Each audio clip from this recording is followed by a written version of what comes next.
తాజాగా లక్ష్మీ పార్వతికి హైకోర్టులో గట్టి ఎదురు దెబ్బ తగిలింది. ఏదైతే 1984లో క్యాన్సర్ వ్యాధితో బసతారకం గారు చనిపోయారో ఆమె జ్ఞాపకార్థం అప్పట్లో ఒక ట్రస్ట్ ఏర్పాటు చేయడం జరిగింది. బసవతారక మెడికల్ ట్రస్ట్ అనేటువంటిది ఒక మెడికల్ ట్రస్ట్ని ఏర్పాటు చేశారు. ఈ మెడికల్ ట్రస్ట్ ముఖ్యంగా ఏదైతే ఒక క్యాన్సర్ ఇన్స్టిట్యూట్ కూడా దీంతో అటాచ్ చేసి చేయడం జరిగింది. Nandamuri Basavatarakam Indo American cancer institute అనే దాంట్లో ఏర్పాటు చేసి క్యాన్సర్ మీద పెద్ద ఎత్తున రీసెర్చ్ చేయడంతో పాటు క్యాన్సర్ పేషెంట్లకు సరైనటువంటి వైద్యాన్ని అందించాలని చెప్పేసి ఏదైతే క్యాన్సర్ బారిన పడినటువంటి వాళ్ళకు సాధ్యమైనంత వరకు వాళ్ళని కాపాడాలనే ఉద్దేశంతో ఈ యొక్క ఇన్స్టిట్యూట్ యొక్క ముఖ్య ఉద్దేశం అది. బహుశా భారతదేశంలో మొట్టమొదటిసారిగా ఎన్టీఆర్ గారు అంటే ఏదైతే తన సతీమణి గారు ఆ వ్యాధితో చనిపోయారో మరెవరికి కూడా ఆ వ్యాధి సోకకుండా ఉండాలి, పేదవాళ్ళకి మధ్యతరగతి వాళ్ళకి ఈ ట్రస్ట్ ద్వారా ఆ సేవలు అందించాలనే ఉద్దేశంతో దీన్ని ఏర్పాటు చేశారు. అయితే తర్వాత ఎన్టీఆర్ గారు రాజకీయాల్లోకి రావటం, తర్వాత లక్ష్మీ పార్వతి గారు ఎన్టీఆర్ గారికి అటాచ్ అవ్వటం, ఇంకా ఆ తర్వాత జరిగినటువంటి పరిణామాలలో 1995 నవంబర్ 18న ఒక సప్లిమెంటరీ విల్లు రాశారంట ఎన్టీఆర్ గారు. ఏమని రాశారంటే ఈ యొక్క బసవతారక మెడికల్ ట్రస్టీకి మేనేజర్ అంటే డైరెక్టర్గా లక్ష్మీ పార్వతిని కొనసాగించాలి అని చెప్పేసి ఒక సప్లిమెంటరీ విల్లు రాశారంట. ఆ విల్లులో ఆధారంగా తనని ఎన్టీఆర్ ఏదైతే Basavatarakam Indo cancer American cancer institute కానివ్వండి, లేకపోతే బసవతారక మెడికల్ ట్రస్ట్లో ఉన్నటువంటి దాని అన్నింటిలో కూడా తను ట్రస్టీగా కొనసాగించాలని చెప్పేసి మేనేజింగ్ ట్రస్టీగా ఉంచాలని చెప్పేసి ఆమె 2009లో సివిల్ కోర్టుకి వెళ్ళటం జరిగింది. ఆ కోర్టుకి వెళ్తూ తన దగ్గర ఉన్నటువంటి విల్లులో ఎవరైతే సాక్షి సంతకాలు పెట్టారో ఇద్దరి పేర్లు ఆమె పెట్టడం జరిగింది. అందులో జె వెంకట సుబ్బయ్య, తిరుమలరావు అనేటువంటి వాళ్ళు దీంట్లో సాక్షి సంతకాలుగా ఉన్నారనమాట. ఆ సాక్షి సంతకాలుగా ఉన్నటువంటి వాళ్ళల్లో జె వెంకట సుబ్బయ్య అనేటువంటి వ్యక్తి చనిపోయాడు. అతను చనిపోయాడు కాబట్టి అతని కుమారుణ్ణి దాన్ని సాక్షిగా చేర్చాలి అని చెప్పేసి లక్ష్మీ పార్వతి అతన్ని సాక్షిగా గుర్తిస్తూ అతను కోర్టులో ఏం చెప్పాడంటే, నిజమేనండి, మా నాన్నగారు చాలాసార్లు చెప్పారు పలానా ట్రస్టీకి లక్ష్మీ పార్వతిని మేనేజింగ్ ట్రస్టీగా ఉంచాము కాబట్టి ఆమె ఆ ట్రస్టీ బాధ్యతలను నిర్వహించాలని చెప్పడం జరిగింది. అది ఎన్టీఆర్ గారు సప్లిమెంటరీ విల్లు రాసిన మాట నిజమేను. సో అది ప్రతిసారి మా నాన్నగారు నాతో ఆ విషయాన్ని చెప్పారని చెప్పడం జరిగింది. సరే, అందులో ఉన్నటువంటి ఇంకొక వ్యక్తి తిరుమలరావు ఏమయ్యారంటే ప్రస్తుతం ఆయన ఆచూకీ లభించట్లేదు అని చెప్పేసి చెప్పారు. అంటే ఒక రకంగా ఆయన కూడా ఎక్స్పైర్ అయిపోయారు కాబట్టి ఏదైతే జె వెంకట సుబ్బయ్య గారు ఉన్నారో ఆయన కుమారుడు ఉన్నటువంటి జేవి ప్రసాదరావుని సాక్షిగా గుర్తించి అతని తీర్పుని అతను చెప్పినటువంటి సాక్ష్యాన్ని పరిగణలోకి తీసుకొని తీర్పునివ్వాలి అని చెప్పేసి సివిల్ కోర్టులో 2009లో అప్పట్లో ఈ వాదనలు పొందపరచడంతో ఇక్కడ ఒక చిన్న విషయం ఉంది. 2009లో అంటే కాంగ్రెస్ ప్రభుత్వం అధికారంలో ఉంది. సో కొన్ని కారణాలు తర్జన భర్జన అనంతరం లక్ష్మీ పార్వతిని అందులో మేనేజింగ్ ట్రస్టీగా ఉంచాలి అని చెప్పేసి నిర్ణయం తీసుకోవటం జరిగింది. ఈ కోర్టు నిర్ణయం తీసుకుంటూ కోర్టు తీర్పు ఇచ్చింది. ఈ తీర్పుని సవాల్ చేస్తూ అప్పట్లో నందమూరి బాలకృష్ణ గారు మరియు హరికృష్ణ గారు హైకోర్టుకు వెళ్ళారు. హైకోర్టుకు వెళ్ళినప్పుడు హైకోర్టులో దాదాపుగా సుదీర్ఘమైనటువంటి వాదనలు జరిగాయి. హరికృష్ణ గారు కూడా కాలం చేయడం జరిగింది. సో ఈరోజు ఒక తీర్పు విడుదల చేసింది హైకోర్టు, తెలంగాణ హైకోర్టు. ఏమని తీర్పు విడుదల చేసిందంటే, ఎవరైతే జె వెంకట సుబ్బయ్య అనేటువంటి వ్యక్తి నోటి మాట ద్వారా చనిపోయాడని చెప్పారు, ఆధారాలు చూపించలేదు.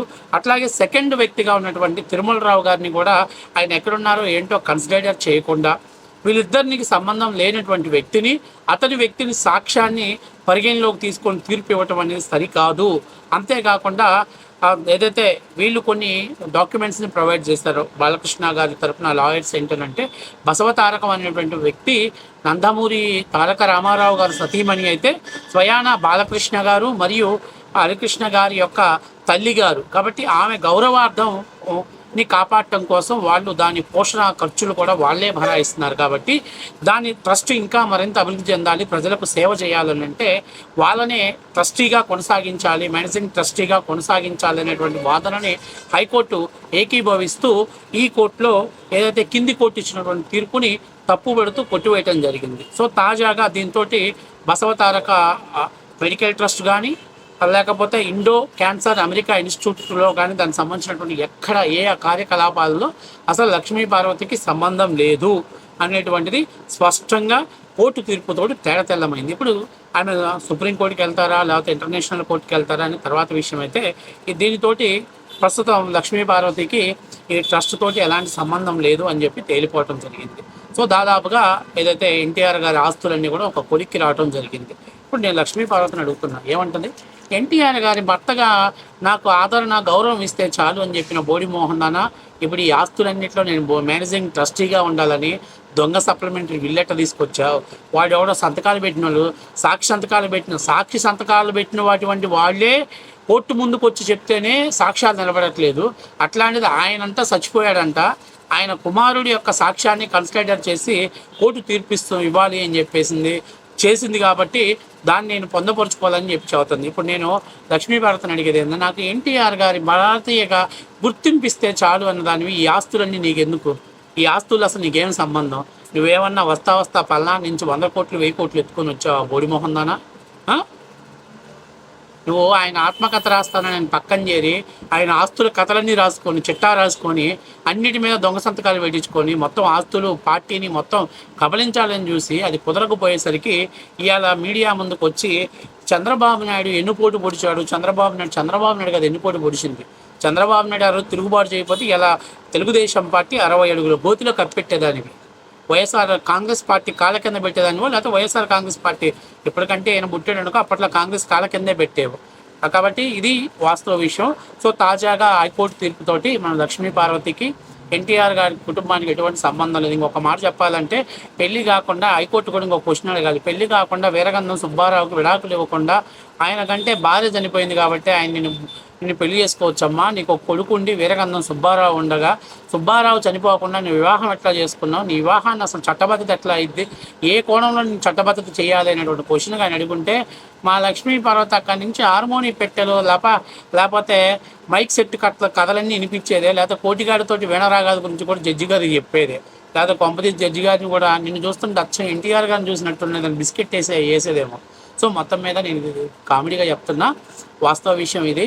1995 ముందు కూడా ఎన్టీఆర్ గారిని చెప్పు చేతల్లో పెట్టుకొని ఎన్టీఆర్ గారి తర్వాత అసలు ఎన్టీఆర్ గారు యుగ పురుషుడు అయితే అలాంటి మహానుభావుడు ఇలాంటి ఏదో చెప్తారు కదా, జోహ కొద్దీ బుద్ధి అన్నట్లు చివరి దశలో ఏదో ఒక చెడ్డపేరు తెచ్చుకోవాలని ఇట్లాంటి ఈ ఆత్మకథలు రాసేటువంటి హార్మోని పెట్టే కథలకు ఆయన బందీ అయిపోయి దాసోహం అయిపోయి పార్టీని కూడా చివరికి లక్ష్మీ పార్వతి కాళ్ళ దగ్గర పెట్టే స్థాయికి దిగజారిపోయిన ఆ పరిస్థితుల్లో తప్పనిసరి పరిస్థితుల్లో ఎన్టీఆర్ గారి మీద ఆ రోజు తిరుగుబాటు చేయాల్సిన పరిస్థితి ఏర్పడింది. ఎప్పుడైతే తిరుగుబాటు చేశారో ఆయన మానసికంగా కుంగిపోతున్న సమయంలో పదే ఆ విషయాల్ని ఆయన ముందు ప్రస్తావిస్తూ రెచ్చగొడుతూ ఎన్టీఆర్ ద్వారా మళ్ళీ ఆస్తులన్నీ కూడా స్వాధీనం చేసుకోవాలని ఎటువంటి ప్రయత్నం చేసిన మాట లక్ష్మీ పార్వతి వాస్తవ విషయం. అసలు ఎన్టీఆర్ తోటి వారసుని కనాలని ఎన్టీఆర్ గారికి స్టెరాయిడ్స్ ఇచ్చి ఆయన్ని ఉద్రేకమైనటువంటి సమస్యతోటి గుండె జబ్బు రావటానికి కూడా కారణం. కాకపోతే ఈ దరిద్రాలు ఈ చండాలు ఇప్పుడు మనం మాట్లాడుకోలేము, ఎందుకంటే మనకు సంస్కారం వచ్చింది. అదే వివేకానంద రెడ్డికి సెకండ్ సెటప్ ఉందని చెప్పి సాక్షిలో కథనాలు వేసినట్టు అంత చౌకబారుతనంగా మనం మాట్లాడాలంటే మాట్లాడలేకపోవటం, అదొక్కటే లక్ష్మీ పార్వతికి శ్రీరామ రక్ష. అందుకే మీడియా ముందుకు వచ్చేసి నా మొగుడు ఎన్టీఆర్ గారు అని చెప్పి హార్మోని పెట్టెలో కీబోర్డ్ ఇచ్చినట్టు పైకి కిందికి వాయిస్తూ ఉంటుంది. అదే వైఎస్ఆర్సీపీ పార్టీ వాళ్ళలాగా మనం మాట్లాడగలిగితే మనం ఏం మాట్లాడతారో మనం మాట్లాడే మాటలకి లక్ష్మీ పార్వతి బయటకు వచ్చి కూడా మాట్లాడలేదు. అదే తెలుగుదేశం పార్టీలో ఉన్నటువంటి గొప్ప సంస్కారం, తెలుగుదేశం పార్టీ కార్యకర్తలకు ఉన్నటువంటి సంస్కారం. ఈరోజు నేను అడుగుతున్నా, నీకు అసలు ఆ ట్రస్టీతో సంబంధం లేకపోతే ఈరోజు భారతదేశంలో నెంబర్ 1గా నడుస్తుంది ఇండో అమెరికన్ క్యాన్సర్ ఇన్స్టిట్యూట్. ఎక్కడెక్కడి నుంచో వచ్చి హైదరాబాద్లో ట్రీట్మెంట్ చేసుకోబోతున్నారు. అలాంటి దానికి నేను మేనేజింగ్ ట్రస్టీగా నన్ను కొనసాగించాలని చెప్పేసి నువ్వు హైకోర్టుకు వెళ్తావు. సివిల్ కోర్టులో గెలిచారనే సివిల్ కోర్టులో వేయటమే తప్పు. నువ్వు ఎన్టీఆర్ గారి జీవితంలోకి వచ్చావు, ఎన్టీఆర్ గారికి భార్యగా ఉంటే చాలు, నాకు ఆయన ఆస్తులు కానీ ఏమి వద్దని మీడియా ముందు కళ్ళబొల్లి మాటలు ఒలగబోసి ఏడుస్తున్న నువ్వు ఇటువంటి దరిద్రమైనటువంటి పనులు చేసి ఎన్టీఆర్ కుటుంబాన్ని చిన్నాభిన్నం చేయడంలో నువ్వు కీలక పాత్ర పోషించావు. ఒక మాటలో చెప్పాలంటే ఆ రోజు చంద్రబాబు నాయుడు లాంటి ఒక చాణక్యమైనటువంటి వ్యక్తి లేకపోతే ఇవాళ లక్ష్మీపార్వతి చేతిలో బందీ అయిపోయి ఈరోజు తెలుగుదేశం పార్టీ రూపురేఖలు కోల్పోయేటువంటి ప్రమాదం ఉంది. ఇంకా ఇప్పటికైనా మన లక్ష్మీపార్వతికి ఈ హైకోర్టు చెప్పు దెబ్బతోటైనా మరి బుద్ధి కలిగిద్దో, లేకపోతే మీడియా ముందుకు వచ్చి హైకోర్టులో ఎవరెవరు చంద్రబాబు నాయుడు గారి మనుషులు ఉన్నారు, చంద్రబాబు నాయుడు గారికి అనుకూలమైన మనుషులు ఉన్నారని చెప్పి మీడియా ప్రెస్ మీట్ పెడుతున్నా తెలియదు. కానీ మొత్తం మీద నందమూరి తారక రామారావు గారి సతీమణి గారి అయినటువంటి లక్ష్మీ పార్వతి గారు కాదు, బసవతారకం గారే ఆయన సతీమణి గారు. ఈమె వీరగంధం సుబ్బారావు గారు అని చెప్పి వీరగంధం సుబ్బారావు గారి సతీమణి అని చెప్పి హైకోర్టు కన్సిడర్ చేయడం జరిగింది.